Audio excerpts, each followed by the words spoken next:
Hello friends, today is my day 19 video of tense, and in this video I will teach you about future perfect continuous tense. So see the uses. This tense is used for an action which will continue up to a definite time in future. Future में अगर कोई काम किसी निश्चित समय से आ रहा होगा तो उसे दिखाने के लिए इस टेंस का इस्तेमाल करते हैं. As for example, by the end of this month he will have been living there for 4 years.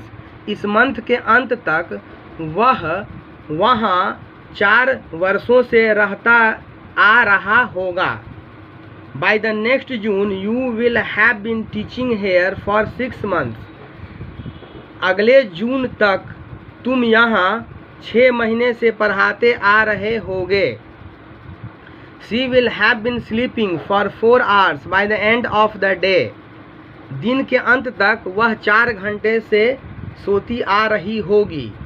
The laborers will have been sitting idle for a week. Laborers एक सप्ताह से आइडल बैठे आ रहे होंगे.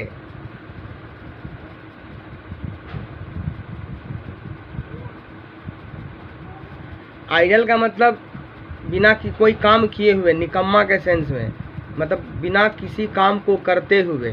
The labourers will have been sitting idle for a week, यानी labourers एक सप्ताह से बिना कोई काम किए हुए रहते आ रहे होंगे. See the structure. For positive sentences the structure is subject plus shall और will plus have plus been plus V4. As for example, I shall have been playing for 4 days. मैं 4 दिनों से खेलता आ रहा होऊंगा. I shall have been playing for 7 o'clock. मैं 7 बजे से खेलता आ रहा होऊंगा. From, यहाँ ध्यान रखिएगा कि 4 days से पहले for लगा है और 7 o'clock से पहले from लगा है, यानी पीरियड ऑफ टाइम के लिए for का इस्तेमाल होता है और पॉइंट ऑफ टाइम के लिए फ्रॉम का इस्तेमाल होता है. But in case of present perfect continuous tense and past perfect continuous tense, point of time के लिए सिंस का इस्तेमाल होता है और पीरियड ऑफ टाइम के लिए फॉर का इस्तेमाल होता है. लेकिन फ्यूचर परफेक्ट कंटिन्यूअस टेंस में थोड़ा सा बदलाव आ जाता है. यहाँ पीरियड ऑफ टाइम के लिए तो फॉर का ही इस्तेमाल होता है, जैसा कि लास्ट टेंस में मैंने बताया, मगर पीरियड ऑफ टाइम के लिए सिंस की जगह फ्रॉम का इस्तेमाल होता है, तो इसका ख्याल रखिएगा. Sita will have been singing for an hour. Sita 1 घंटे से गाती आ रही होगी. They will have been learning English for 4 months. वे 4 महीनों से अंग्रेजी सीखते आ रहे होंगे. I shall have been teaching you from 2020. मैं तुम्हें 2020 से अंग्रेजी पढ़ाता आ रहा होऊंगा. फ्रॉम 2020, यहाँ भी सिंस की जगह फ्रॉम का इस्तेमाल हुआ क्योंकि पॉइंट ऑफ टाइम है 2020. So please note that in future perfect continuous tense for point of time we use from instead of since, यानी फ्यूचर परफेक्ट कंटिन्यूअस टेंस में पॉइंट ऑफ टाइम के लिए सिंस की जगह फ्रॉम का इस्तेमाल होता है. For negative sentences, the structure is subject plus shall or will plus not plus have plus been plus V4 plus ... As for example, he will not have been playing for 2 hours.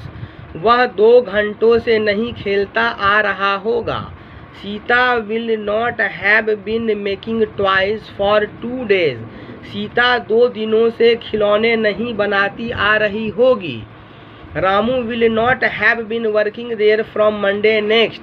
Ramu अगले Monday से वहाँ काम नहीं करता आ रहा होगा. He will not have been reading for 3 hours. वह 3 घंटों से नहीं पढ़ता आ रहा होगा. For interrogative sentences the structure is shall और will plus subject plus have plus been plus V4 plus ... as for example, will he have been singing for 2 hours. क्या वह 2 घंटों से गाता आ रहा होगा. Will Sita not have been dancing for 5 hours. क्या सीता 5 घंटे से नहीं नाचती आ रही होगी. Shall I have been working from morning. क्या मैं सुबह से काम करता आ रहा होऊंगा। Will they have been working from Monday next, क्या वो अगले मंडे से काम करते आ रहे होंगे। Now see some more examples. I will have been working for this firm for 10 years by this time next year. अगले साल इस समय तक मैं इस फर्म के लिए 10 वर्षों से काम करता आ रहा होऊंगा। She will have been speaking English fluently when I next visit her. जब मैं अगली बार उससे मिलूंगा तो वो फ्लुएंट इंग्लिश बोलती आ रही होगी। Sneha will have been sleeping for 2 hours. Sneha will have been sleeping for 2 hours by the time the maid reaches the house. जब मेड घर पहुंचेगी तो स्नेहा 2 घंटों से सोती आ रही होगी। Sneha will have been sleeping for 2 hours by the time the maid reaches the house. जब मेड घर पहुंचेगी तो स्नेहा 2 घंटों से सोती आ रही होगी। By 8 o'clock they will have been sleeping for 5 hours. 8 बजे तक वो 5 घंटों से सोते आ रहे होंगे। He will have been cycling for about an hour by the time sun sets.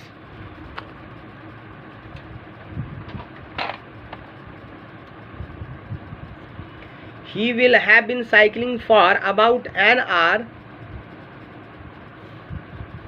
by the time the sun sets. सूर्य डूबने तक वह 1 घंटों से साइकिल चलाता आ रहा होगा। For about an hour. He will have been cycling for about an hour by the time the sun sets. सूर्य डूबने तक वह 1 घंटे से साइकिल चलाता आ रहा होगा। By the end of this month, she will have been learning music for 2 years.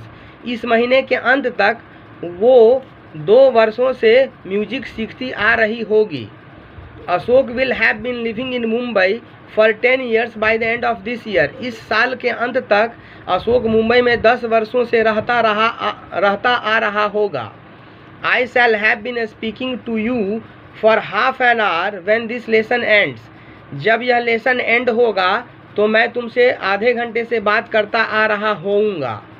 We shall have been playing for 3 hours when you come here. जब तुम यहाँ आओगे तो हम 3 घंटों से खेलते आ रहे होंगे। Raman will have been studying in this school for 6 years when he passes his 10th exam.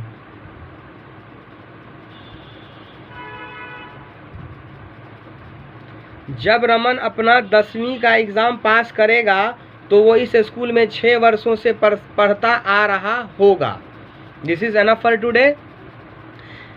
This is my 19th video and from video number 1 to video number 19 I have taught you about each and every tense. So if anyone want to learn the full tense, he must go through my all 19 videos, and from next videos I will start you the grammar from beginning, that is from noun. Thank you.